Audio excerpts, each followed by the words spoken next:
Hello and welcome to part one of the question and answer session, Ask the Fitness Expert. I am Tom, we have Jamie here. Hello! And we have James Scott here. Hi. Who is our resident fitness expert. So we're going to be asking him a few questions today, and I'm going to hopefully chime in a bit as well, and Jamie's going to also chime in and try and offer any points of view from the layman. Whoa! So the way this will work in future is on the site you've got a Q&A section, and there's a button there where you can submit your questions, and then each week we'll do our best to answer them. Although James, you'll be doing more of the answering than I will, I imagine. I hope so. So we thought for our first topic we would talk about women, because we love women. We love women. The majority of our members are women, so a lot of the questions are pertinent to you. So we're going to ask James 10 questions, and it's going to be the fact or fiction of women's health. First question, James. How do you tell whether someone is a woman? Okay, No response to that. We'll come back to that one. No response to that. Okay, so James, let's dive straight in there. So, fact or fiction? Cardiovascular exercise burns more calories than strength training. What do you think? I think they're very different types of things, and when people get confused with the one true answer, when actually, if you're looking at burning fat, you need to be doing a little bit of both. Which is why we do it in the boot camps. We use weight training, but we also do it in a way that gets a cardio effect out of it. The bonus that doing strength training has is it builds a little bit of lean muscle, and lean muscle is active tissue. So what that does is it will burn calories even when you're not training. You'll burn more calories at rest. So I wouldn't say pick one, I'd say pick both. And do you reckon there's an innate fear that women have that they don't want to do strength training, or resistant to it? The main resistance to doing any sort of weight training for women tends to be that they think they're going to come out of it looking like Arnold Schwarzenegger when they've lifted 2 weights. That is a complete lie. Yeah. And actually, a lot of women have found that they benefit a lot more from doing weight training than they thought they would. Again, it builds lean muscle. Whenever we say lean muscle, we just mean a nice toned, defined muscle rather than anything bulky in any way, shape or form. I think it's important to remember as well that obviously women and men are constructed slightly differently as well. We have different hormones. Women have estrogen and men have testosterone, and one of the biggest effects that exercise has is on that the hormone system. And men have more testosterone, and testosterone helps to build muscle, which is why that's one of the consequences of exercise. But women don't have testosterone, or certainly most women don't have too much testosterone anyway. So it's kind of impossible actually for women to grow lots and lots of muscle. But also, am I right in thinking muscle uses up more calories even at rest? So someone with two people would be the same weight, but one person, if they had a higher composition of muscle, is that right? Absolutely, yeah. They'd be burning up more. Even just sat here like I am now, drinking a cup of coffee, if I've got more muscle than I have fat, you will essentially have a high metabolism. Yeah, and you see some of these calories. People with loads of muscle, like they're just furnaces, aren't they? They're just like burning calories all day. So I think we've concluded that it is fiction that cardio burns more calories. And maybe it's actually not even relevant whether it's fact or fiction, but actually we kind of need a bit of both. Alright, question number 2, common one which women ask, can you reduce cellulite through exercise? You can. The thing that's most important about this is when we exercise, generally most people who want to reduce cellulite actually want to reduce fat. So when they reduce their body fat, they then eliminate the problem of cellulite. So if that's a concern of yours, reducing cellulite should be a byproduct of your goal to reduce your body fat, rather than trying to focus wholeheartedly on that one specific thing. Yeah, I think it's one of those another sort of holistic thing that comes from exercise. It's one of those added benefits as well. Yeah. Yeah. Anything like that, Jamie? No. I have nothing to add on that. Okay, so that's a fact then. It is indeed. Right, question number 3. Fact or fiction, crunches are the only way to get a six-pack? Absolute fiction. Absolute Absolute fiction. What most people think of when they think of a nice toned stomach or a six-pack is they actually think of someone with a low body fat percentage. So the best things to do to get you that six-pack is exercises which use your whole body. Now, a lot of people have found that things, especially like deadlifting, so picking weights up off the floor and using the large muscle groups, things like squats, they all burn a lot more calories, and at the whole time you're actually tensing your core, which is tensing the ab muscles you're trying to work. So actually full body movements are much better than trying to target the ab muscles themselves by doing millions of crunches. I always like to say to people, if you think in 10 minutes, how many calories you could burn doing deadlifts, or how many calories you could burn lying on your back doing crunches, you're probably going to burn way more calories doing the deadlifts. So if you want to get toned and burn body fat, do the deadlifts. Exactly that. You like deadlifts, Jamie? I particularly like deadlifts. They're in my top 3 exercises. Excellent. Okay. So we are saying that that is absolute fiction, that there are many ways to achieve a six-pack or low body fat, and probably very low down like this would be crunching. There are indeed. Although we do use several things like that in the boot camps, they tend to be more for strengthening the muscles rather than trying to reveal the six-pack. So we want to, when we use them, we tend to use them as a way to strengthen the core and to strengthen the muscles around the midsection rather than just use them to show them off. I think that sometimes ab exercises get a bad reputation because of this, the people think that, oh, you can't spot reduce, there's no point doing abdominal exercises, but there is the side of it that there is core conditioning and core strength, which, you know, if you have a stronger core, your deadlift will be stronger. Exactly. If your deadlift is stronger, you can burn more calories by doing more and lifting more weights as well. So Exactly. it does have an important role, especially in the boot camps. But I think people do think that, don't they? People like who haven't been to gyms much before or not done much exercise, they think if I can feel it in my tummy, that's the area that I'm working, that's where I'm going to lose fat from, and that's just not true, is it? No, I think it's better to... That's what you mean by spot reducing. Yeah? Yes, exactly. Cool. Okay, question number 4. Fact or fiction? It's better to exercise in the morning. This one, the best answer I can give to this is it's best to exercise whenever you can get the exercise in.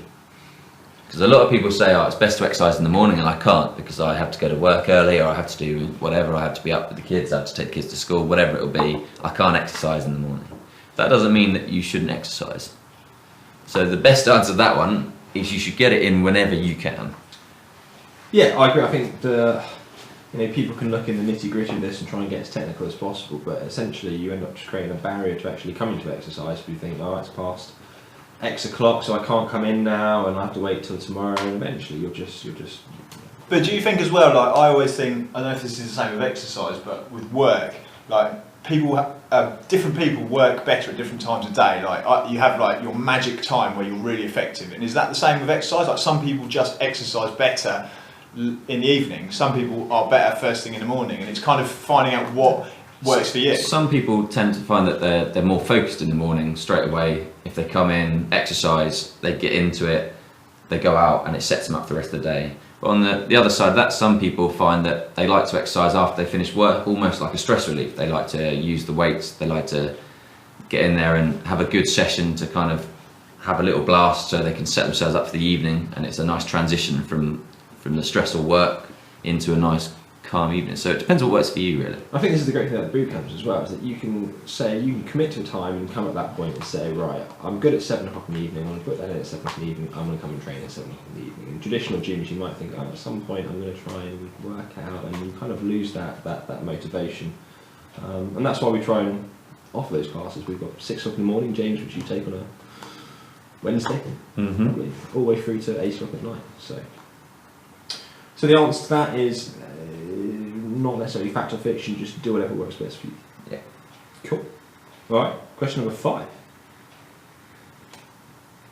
Fact or fiction? Exercise reduces the risk of diabetes, heart disease and high cholesterol. This is a hard one. No, it's a very difficult one. Absolute fact, it does indeed reduce the risk of many diseases, many conditions.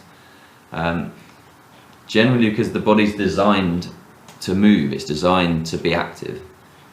So the reason why a lot of people get certain diseases and certain conditions is because they have a very sedentary lifestyle, so they don't do a lot, and if the body's not doing a lot, it it won't keep the systems going which it needs to fight off certain infections, to fight off certain diseases, and you're kind of setting yourself up to catch things like this or to develop things like this if you don't exercise. Yeah, I think again it's another kind of holistic thing that which exercise helps with. It's not just about fat loss and muscle gain, which is important anyway, but it's looking to the future and having a preventative measure in place, and these things are going to help you later on in life with these kind of things which you want to avoid. I think it goes even further than just exercise as well. I think there's a massively kind of underrated link between just your general physiology and your psychology. So if you get people who don't do any exercise and they spend their whole life sat hunched over a desk with rolled shoulders and they're stressed out and they don't get time to do all that stuff, like the two are very much interlinked, I think. Would you agree with that? Definitely. I was reading a study in a rehabilitation journal the other day, and one of the biggest predictors for having a good quality of life in your latter years is your ability to perform a squat. Because if you can perform a squat, you can get up off a seat and move around, and you can be independent and not have to rely on care and things like that. And it sounds trivial, but if you keep squatting, you'll continue to be able to keep squatting, and that will have a transition on later on in life as well. So it's all very important. We don't necessarily see it. So if you don't want to end up resided to a bed, peeing in a bedpan, exactly, being fed a roast dinner through a straw, come and exercise. Cool. All right, that's a fact. Exercise is very good for you. Question number 6: lifting weights. This is actually not so much a fact or fiction, but this is what's right and what's wrong, or is there a right or wrong answer? Question number 6: lifting weights, fast or slow? I think this sometimes gets put out as being very black and white. Should I do it one way or the other? Personally, I think that your technique is the biggest factor. Now, a lot of the time in the boot camps we say you need to get as many as you can in 30 seconds done, or we say you need to get 30 of these done as quick as possible. That doesn't necessarily mean we want you to fly through them really quickly. It just means we want you to get as many good quality reps in as you can. The time it takes you to do that rep is the time it takes you to do that rep.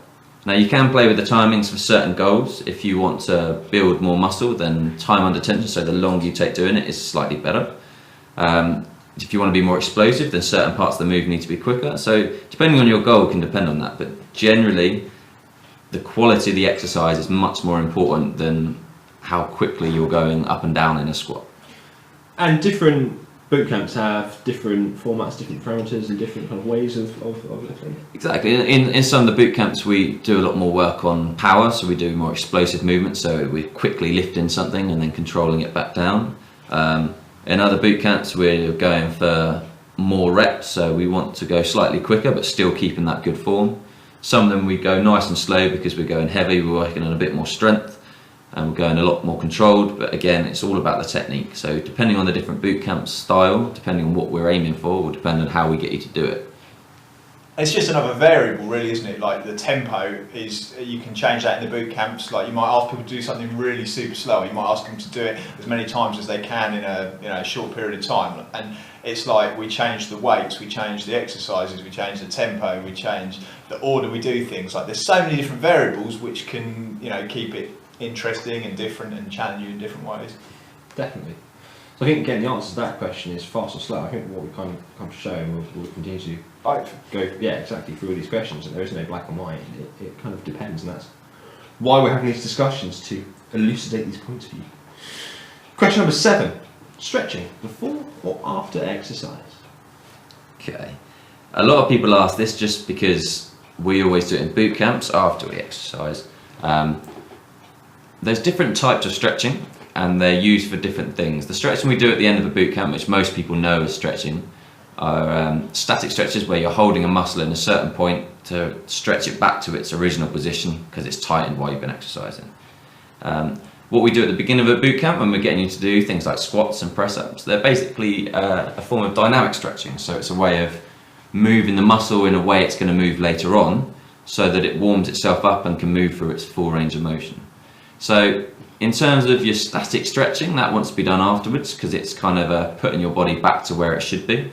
But before exercise, dynamic stretching, such as going through light versions of the movements you're going to do later on, is a really good idea as well, which is why we do that before and after our boot camps. So you go preparation, boot camp, recovery. Exactly. Like it. Jamie, how's your stretching going? Let's not talk about my stretching at the moment, but I heard something the other day that I thought was quite interesting. It was talking about this, and it was saying if you look at kids, like you look at young kids in a playground and they're about to go on some play equipment or something, don't take this the wrong way, and I don't sit there on the park bench with a bag of sweets, but kids don't think, oh right, hang on a moment, I'm going to go on the climbing frame, I better start doing some static stretches on my quad so I can get up there. They'll go and they'll do the movements and things, but what they might do is they might, before they jump onto the highest step, they might do a little jump onto the first one and then build up to the second one and the third one. And it's the same thing, like you shouldn't have to do a load of static stretching before you do any type of movement, but you might want to work your way into it. Yeah, and the key thing with kids as well, their kind of posture hasn't been bastardised by sitting at desks and sort of being hunched over and things like that. So, I mean, my 9-month-old niece can get into a full squat straight away, and it's incredible that they've got that mobility. Can we get away with using the word bastardised on this?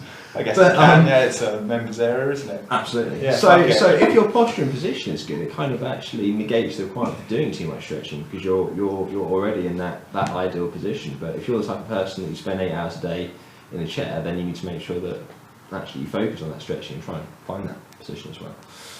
So again, it's not a fact or a fiction, it's not a yes or no, it's well, it depends, and try and do both. There's a lot of sitting on the fence in our answers, aren't there? Do you think, should we get some cushions? Yeah. Question number 8. Skinny people are healthier than fat people. Fact. Absolute fiction, unfortunately, Jamie. What? Define health, James. There's kind of 2 definitions for health. One of which is a very kind of negative view, and health just being disease-free. That's health. That's the dictionary. There is another definition which has started being used by the World Health Organization. It's a little bit more of a holistic view, and it's not only being disease-free, but being happy, having good mental health, being less stressed, and just generally in a better place of well-being rather than just being disease-free. So, in terms of people being skinny, being healthier, that doesn't necessarily mean anything. All that will mean is that they have maybe a slightly lower body fat percentage.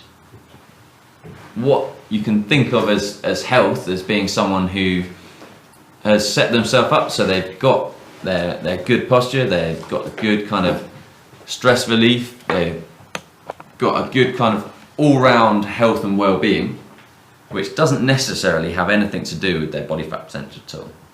So there's this association between body composition and disease state, essentially. Yeah, so your overall health can be very different from different aspects, and you see that there are people who are in certain sports which are designed, they're bigger people because their sport demands that. They are actually very healthy. They just happen to be that kind of body composition because that's the kind of sport they go into. Okay. Cool. So skinny people are healthier than fat people. That's fiction. It's fiction. Could be anything. Okay. Question number 9. Should probably stress that we're heading back more towards women's health questions here. We went slightly off piece with some of the questions, but they're all still relevant. So question number 9. Fact or fiction? You cannot train if you're pregnant. That is is only applicable to women. That is applicable to women, and that is a fiction. The intensity of training and certain techniques and things like that do need to be adjusted. So you won't necessarily be able to train in the same way as you did before, but training while pregnant is perfectly acceptable, and there are kind of time limits with that. Up to certain points you can do certain things. I think the main thing with training while pregnant is guidance. I think you need to have a lot more guidance and a lot more supervision while you're doing things, rather than just thinking, I should be alright with this. And that's what the fitness experts are here. So if you are pregnant or thinking about becoming pregnant, come and let us know, and we'll give you guidance on exercise certainly and what to do. So that's fiction. Of course you can train if you are. Final question, number 10. Women cannot train like men. It gets said a lot, and and a lot of the time it has different meanings. I think sometimes this comes out because we've already kind of mentioned it before. Men and women are obviously genetically made up differently with hormones and things like that. So maybe training effects will be slightly different with men and women depending on what they're doing. But that doesn't mean they can't do the same kind of training. It's just whether they'll get exactly the same results or not is a different matter. So there's nothing to say that women can't do heavy weight training because they want to get stronger. There's nothing to say that men can't do circuit style stuff because they want to lose body fat. Everyone can do the same kind of things. It's just women's bodies will react slightly differently to men's with certain training situations. Nice. Cool. Well, that is the end of our fact or fiction for women's health topic. I don't know if you've got a final thought on women and exercise that you want to... I think the biggest thing with women and exercise is that there is a lot out there that is in the kind of fact and fiction thing. And the best thing to do is just ask the questions. That's what we're here for. This isn't the kind of place where we give you an induction, tell you to go away and we never want to speak to you again. If you've ever got any questions, you've ever got anything you want to ask, make sure you do, because you never know, it might be a really simple thing that's holding you back, but actually it doesn't need to be. And speaking of questions, we want you to send us questions for the next insider question and answer with a fitness expert. So send them over to James. There's on the members area, there's a little button where you can just put your question in, put your name in, hit send and it will go straight to James. So. And we will anonymously ask those questions. So